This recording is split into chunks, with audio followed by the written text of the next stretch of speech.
Raia wa Uganda wanajiandaa kwa uchaguzi mkuu hapo Januari 15 mwaka huu baada ya kipindi kirefu cha kampeni za kisiasa. Kwa zaidi ya muda wa mwaka moja, taifa hilo limeshuhudia kipindi cha kampeni kali kuelekea tarehe kamili ya uchaguzi baadaye wiki hii. Kampeni hizi zimeshuhudia visa vya dhuluma, unyanyasaji, madai ya kubezwa kwa haki za binadamu na udikteta, hasa kwa wapinzani wa Rais Yoweri Kaguta Museveni. Museveni amekuwa madarakani kwa zaidi ya miongo minne sasa na bado yupo kwenye debe kugombea nafasi hiyo akishindana na wengine 8.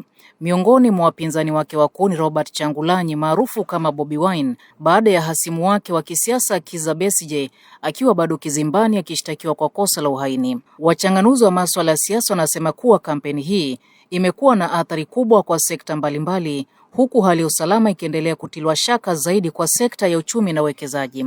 Sekta ya uchukuzi, hasa baina ya nchi jirani, bado ni kero kutokana na vizuizi vilivyoko, mfano katika barabara zote zinazoelekea mjini Kampala au hata uchukuzi wa bidhaa kuelekea nchi jirani Kenya, Rwanda, Burundi na hata DRC. Hali hii imeathiri pakubwa biashara za kikanda kutokana na vikwazo au machafuko ya kisiasa na kusababisha ucheleweshaji wa bidhaa baina ya mataifa jirani. Haya yanajiri huku serikali ya Uganda ikiweka masharti mapya yanayozuia vyombo vya habari kupeperusha matangazo ya moja kwa moja ya ghasia, maandamano yasiyoidhinishwa na matukio ya vurugu siku chache kabla ya uchaguzi wa Januari 15 mwaka huu 2026.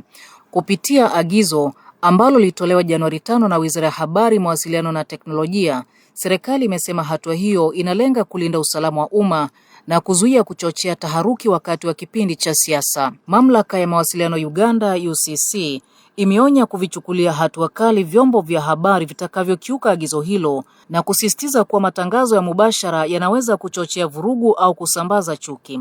Lakini pia UCC imewakumbusha waandishi wa habari kuwa kutangaza matokeo ya uchaguzi ni jukumu la tume ya uchaguzi pekee na kwamba kuchapisha au kutangaza takwimu zisizo rasmi ni kosa la kisheria. Hata hivyo, upinzani na mashirika ya haki za binadamu wamekosoa vikali hatua hiyo, wakisema ni njama ya kuzima uhuru wa vyombo vya habari na kuficha vitendo vya ugandamizaji.